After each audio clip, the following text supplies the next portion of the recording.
Good morning. It is day 50 of moving mountains beneath my feet. We are 69 days around the sun. There's 296 days left in the year.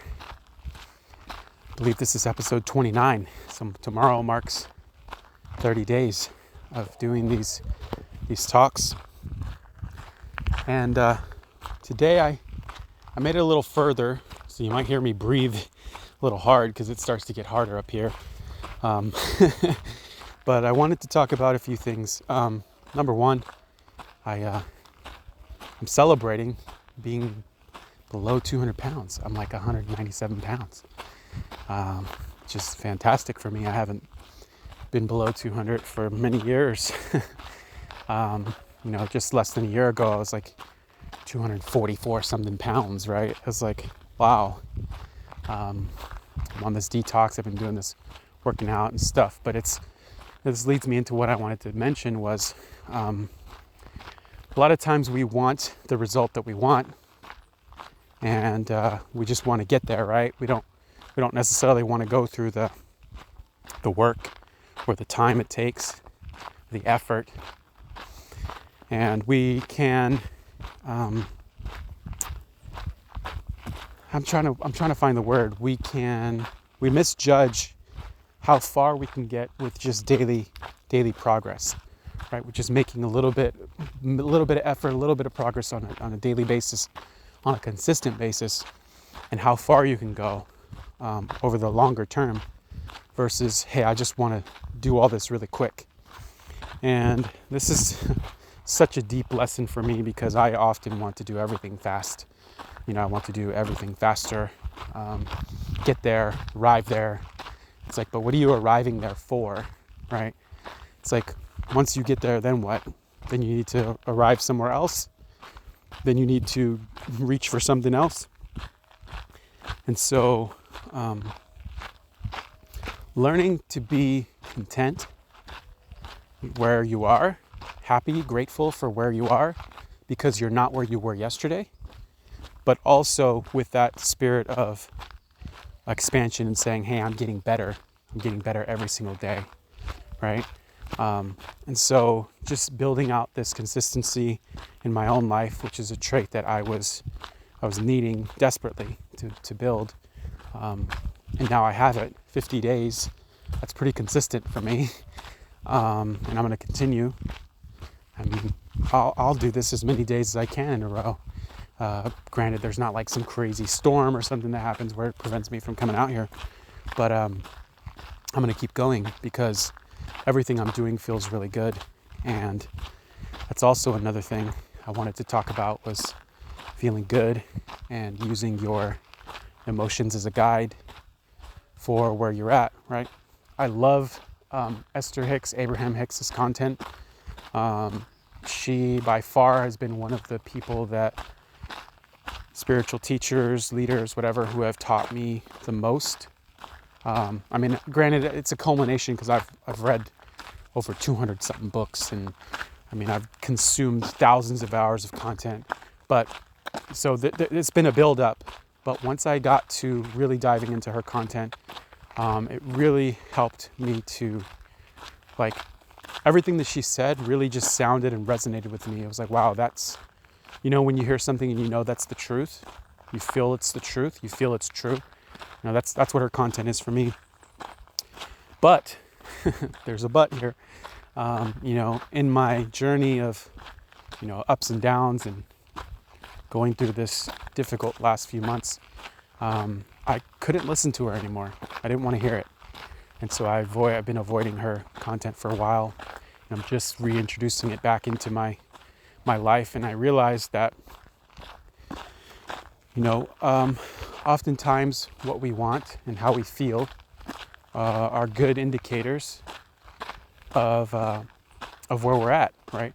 And so if you want abundance in your life, or you want love in your life in a specific way, say a relationship,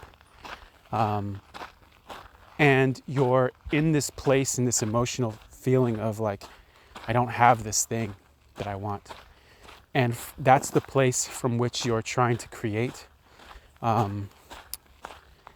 It's very hard to create those things because you're not broadcasting the right message, right? And so it's like, yeah, you can hear that, but it's like, how do you actually deal with this? How do you actually broadcast the right message? Like, if I don't have money, how can I feel any differently, right? And it's like, the way that she has taught me to do it and the way that I'm, doing it, attempting to do it, is you have to get less specific. You have to, they always say get very specific. Like, say, I want to get, $10,000 by this date. Well, if you're in the right place, maybe that'll work for you, but maybe that's going to just put extra pressure on you, because every single day that passes, you're sitting there like, I'm not any closer. And that's the message you're broadcasting, right? That's the frequency you're on. That's the station. That's the radio station you're on. And so we tend to hold the things that we want away from us by how we feel. And the feelings are just our pointers. It's just how we determine, hey, where am I at? If I feel good about this thing, then I'm headed towards the direction of what I want. If I feel bad about this thing, it's because I'm in separation. I'm not in alignment with what I actually am wanting. And so therefore I can't draw it to me. I can't bring it to me. And, my content, you can obviously hear that I subscribe to, a certain viewpoint of the world where law of attraction, things like that. These things are very real. Energetics, energy is very real. And there may be people who might be skeptical or, don't believe in it. And that's okay, right? You don't have to believe in gravity, but it still exerts force. And there are energetic things that we can pick up. We just don't have we do have the tools to read them scientifically, but it's like we just have a mental block, right? Human beings don't believe in magic, yet there's magic everywhere. I'm talking into a box, a little tiny thin box of earth metals and human-shaped formed things, and it's recording the voice vibrations that are coming out of my mouth, and it's going to beam it to some satellite somewhere and into your ears. If that's not magic, I don't know what is.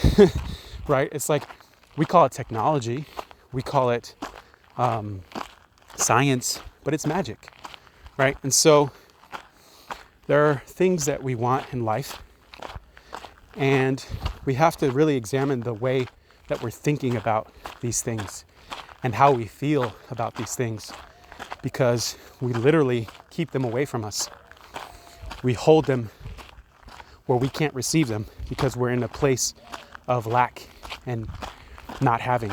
And so to get into that mode of receiving and abundance, right, you have to focus on the things that you have. You have to focus on all the abundance around you. And it may be hard to reach for that when you're in a moment of lack. I understand. I know. I've been there. I've been stuck in that pattern for months, half a year, 6 months, a year before, right? Where I was needing and not getting. And it wasn't until I shifted and was able to shift into a different energy that things would change for me. And, it's simple, but it's not easy to do. And the way that you can do it is to reach for a better feeling. Just keep reaching for something that feels better. Right now, this conflicts with some of the other stuff I've been talking about, like don't avoid your negative feelings. There's a time for that, right? If you keep dealing with the similar issue that is kind of hard for you to deal with, and you need to confront this, you need to feel those things, go ahead and feel them, because they need to move through your body. But then, when that's over, reach for something that feels good. What feels good is your pointer towards what you want. Remember that. And with that, I'm at my time. I hope you have a fantastic, beautiful day today. Blessings.